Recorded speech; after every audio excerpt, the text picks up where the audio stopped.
Atlas Fallen is an open-world, third-person action-adventure game from Deck 13, the studio behind the first Lords of the Fallen and the Surge series.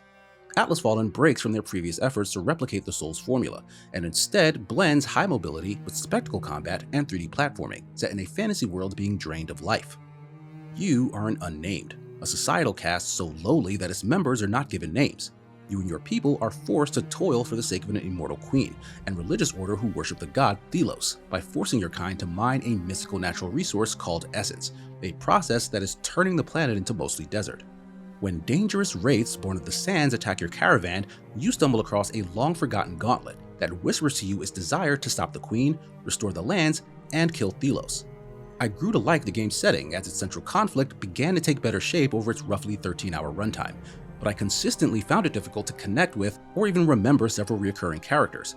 A combination of lackluster character designs and often stilted voice performances left me with little patience for the world's generally boring lore. Even your own fully voiced protagonist lacks any personality, with many dialogue options that very clearly don't matter. But where the storytelling struggles, the gameplay picks up the pieces. The simple act of traversal in Atlas Fallen is incredibly fun, including your double jump, a super floaty air dash, and the ability to slide across sand at high speed. You're quickly tasked with finding a number of magical shards meant to make your gauntlet strong enough to challenge Thelos, which are often rewarded for clearing fights, puzzles, and character quests.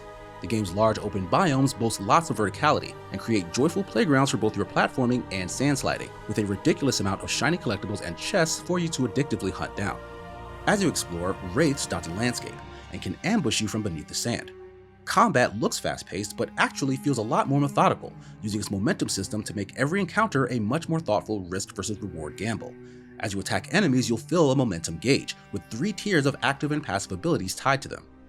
The damage you deal and receive will also greatly increase the higher the tier you reach. So while higher tiers can grant you some incredibly cool abilities, like setting off a crystalline explosion or spawning a tornado, you may want to burn that gauge to use your dramatic shatter attack and help turn the tides of an encounter. Those abilities are tied to Essence Stones, which you collect, craft, and slot into the differing tiers of your momentum bar, and will only be active once you reach their corresponding tier in combat. It's a deep system with a lot of options, yet it's relatively easy to understand once you fiddle with it a bit. The sand wraiths come in a small variety, and you'll engage them on the ground and in the air. The handful of elite wraith types have a distinct look that requires some knowledge of their attack patterns and abilities to defeat. But the initial challenge fades as you upgrade your own skills, and the enemies only pile on additional waves and health bars in an attempt to keep up.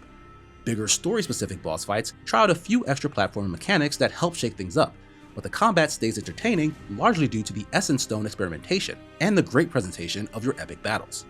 The action is wonderfully over the top, using hit stun, slow motion, and sound design to great effect, wholeheartedly selling the immense scale of your engagements. It can sometimes become a bit of a visual mess though, with whirling sandstorms, flashing indicators, and finicky camera angles all making enemies and their attacks impossible to see, but thanks to a quality autosave function, defeat for those reasons never stung for too long.